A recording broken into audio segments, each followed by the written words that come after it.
হারুনের মতো একজন কুখ্যাত পুলিশ অফিসার এখন পর্যন্ত আটক হচ্ছে না, নাকি তাকে পরিকল্পিতভাবে শেল্টার দেওয়া হচ্ছে, আশ্রয় দেওয়া হচ্ছে? এমনটি অনেকেই সন্দেহ পোষণ করছেন, আশঙ্কা প্রকাশ করছেন।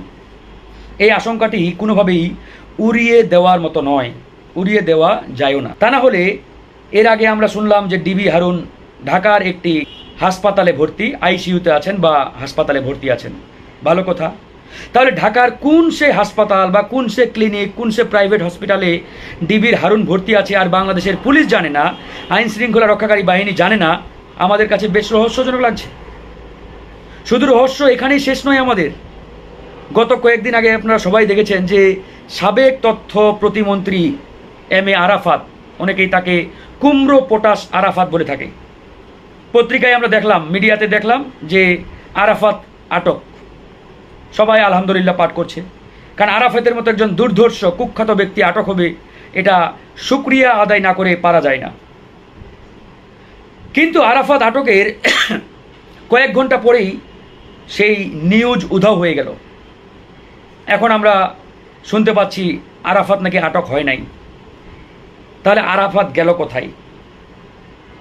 কোথায় গেল এটি আমাদের জানাতে হবে, এবং এটি আমরা জানতে চাই যে এম এ আরাফাত, কুমড়ো পটাশ আরাফাতরা কোথায় আজকে?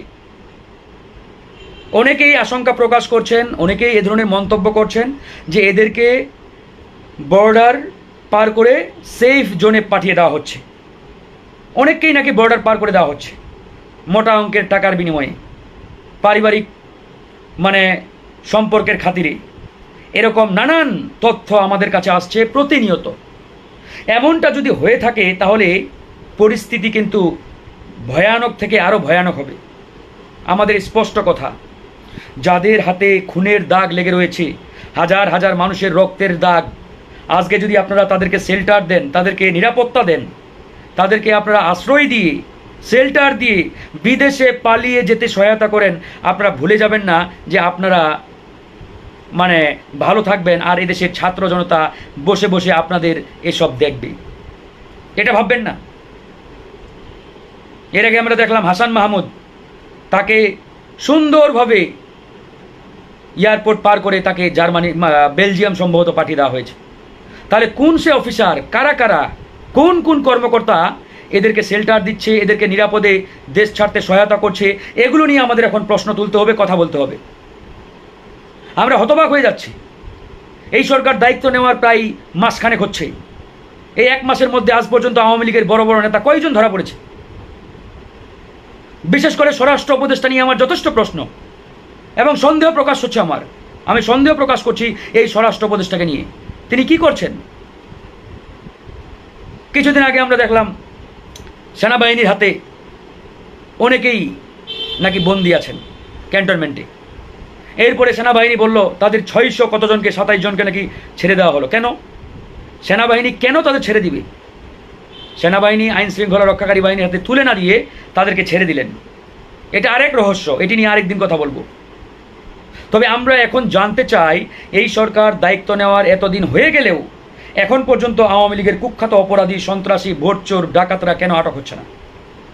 কেন তারা নিরাপদে দেশ ছেড়ে পালাতে পারছে? কারা কারা তাদের সহায়তা করছে, সহযোগিতা করছে দেশ ছাড়তে? এদের প্রত্যেককে আমাদের মুখোমুখি দাঁড় করাতে হবে, প্রত্যেকটা অফিসারকে, প্রত্যেকটা ব্যক্তিকে। এবং সে যদি সরকারের কোনো উপদেষ্টাও হয়, তার মুখোশ খুলতে আমরা 1 সেকেন্ড সময় নেব না, সে যেই হোক। আওয়ামী লীগকে পুনঃপ্রতিষ্ঠা করার চেষ্টা করবেন, পুনর্জন্ম দেওয়ার চেষ্টা করবেন, আর আমরা বসে বসে আঙ্গুল চুষবো, এটা ভাববার কোনো কারণ নেই। ইতিমধ্যে আমাদের কাছে বেশ জায়গা থেকে খবর আসছে, 2-1 জনের খবর আমরা দেখতে পাচ্ছি যে সীমান্তে আটক হয়েছে। এগুলো স্রেফ 1% না ভাই। কয়জনকে আটক করেছে সীমান্তে? 2 জন এখন পর্যন্ত, শামসুদ্দিন মানিক বিচারপতি আর ওই ছাত্রলীগের না যুবলীগের এক নেতা। আর কয়জনের নাম জানেন আপনি? কিন্তু এই যে সেনাবাহিনী 600 জনের উপরে ক্যান্টনমেন্টে আটক রেখেছিলেন, যাদেরকে ছেড়ে দিলেন, এরা এখন কোথায়? আমাদের প্রশ্ন, সেনাবাহিনী যাদের ক্যান্টনমেন্টে আটক রেখেছিলেন বা বন্দি করে রেখেছিলেন বা আশ্রয় দিয়েছিলেন, হোয়াট এভার, সেই 650 জন ব্যক্তি কোথায়? এটা সেনা প্রধানকে আমাদের জিজ্ঞেস করতে হবে, তিনি উত্তর দিবেন তারা কোথায়। সেনা প্রধান কেন তাদের ছেড়ে দিলেন? তারা তো কোনো ভালো মানুষ নন, তারা তো কোনো নিরপরাধ ব্যক্তি নন, তারা তো কোনো সাধারণ ব্যক্তি নন যে আপনারা তাদেরকে ছেড়ে দিলেন। তারা বাংলাদেশের কুখ্যাত অপরাধী, তাদের হাতে হাজার হাজার মানুষের রক্তের দাগ লেগে আছে। তাহলে এরকম ব্যক্তিদের সেনাবাহিনী কেন ছেড়ে দিল? উদ্দেশ্যটা কি?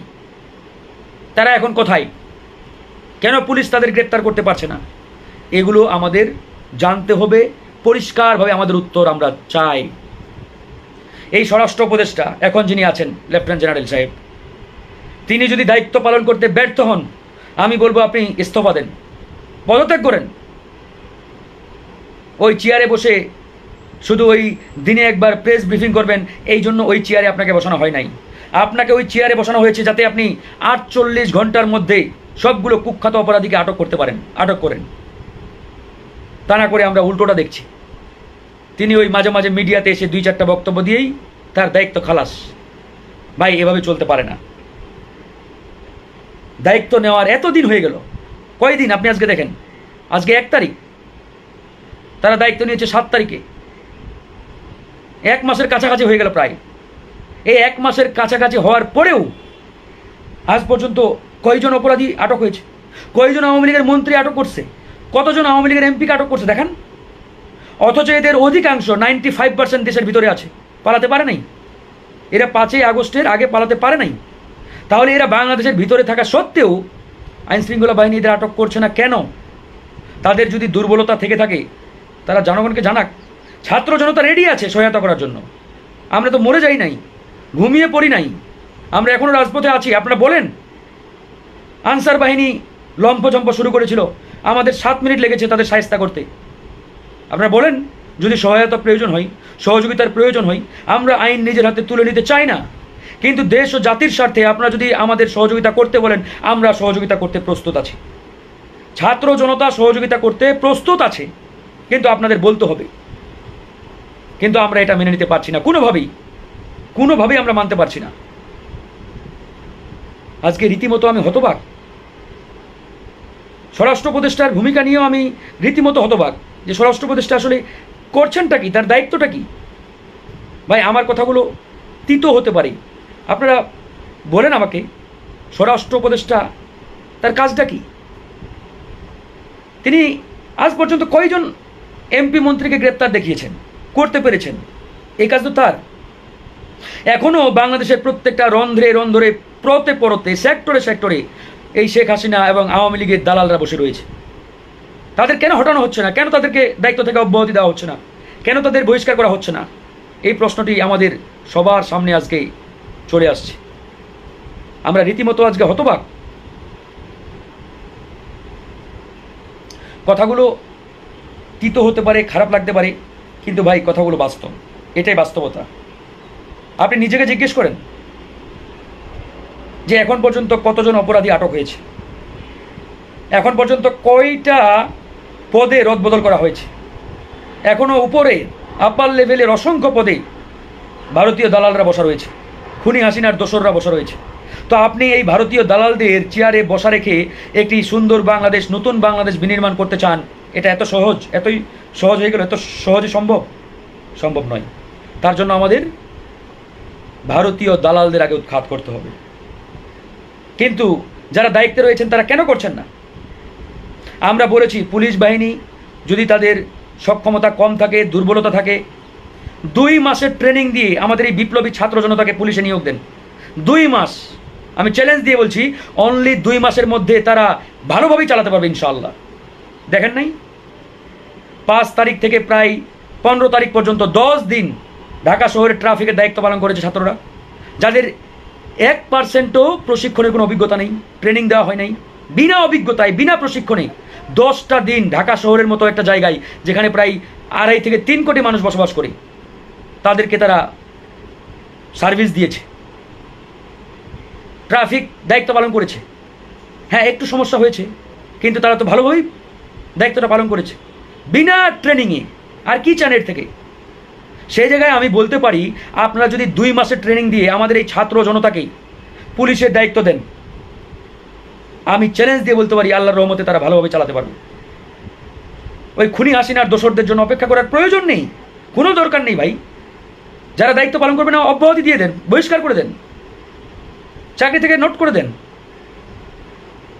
এখন আমাদের দেশপ্রেমিক অফিসারদের এসব জায়গায় ঢুকাতে হবে, দেশপ্রেমিক অফিসারদের জায়গা দিতে হবে। তা না হলে আমাদের সামনে কিন্তু ভয়াবহ বিপদ, আমি আবারও বলছি, ভয়াবহ বিপদ অপেক্ষা করছে। আমি অত্যন্ত ব্যথিত, একই সাথে আতঙ্কিত যে ডিবির হারুন এখন আটক হচ্ছে না, বিপ্লব পোদ্দাররা এখন আটক হচ্ছে না।